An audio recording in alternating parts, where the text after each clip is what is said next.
জানাজা অধ্যায় হাদিস 1211 হযরত ওমর রাদিয়াল্লাহু তাআলা আনহুর ইন্তেকালের দিনের কথা।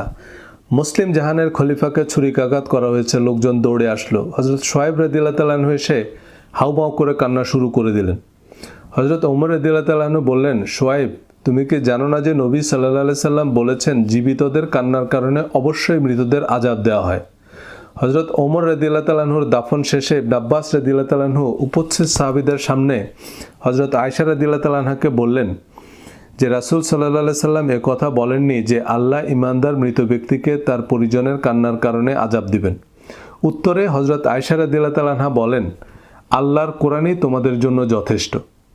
আর আল্লাহর কোরআনেই বলা আছে সূরা ইসরা আয়াত 15, ওয়ালা তাজিরু ওয়াজিরাতুন ওয়িজরা Ukhra, no soul burdened with sin will bear the burden of another. কোনো ব্যক্তি অপরের পাপের বোঝা বহন করবে না, অর্থাৎ একজনের কৃতকর্মের ফল আরেকজন ভোগ করবে না।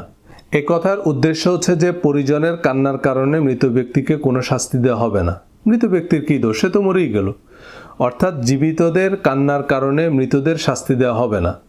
তাহলে হযরত ওমর রাদিয়াল্লাহু তাআলা আনহু তার মৃত্যুসজ্জায় যে হাদিস বর্ণনা করেছেন, হযরত আয়েশা রাদিয়াল্লাহু তাআলা আনহা তা বাতিল করে দিলেন, কারণ তা আল্লাহর কিতাবের সাথে সাংঘর্ষিক।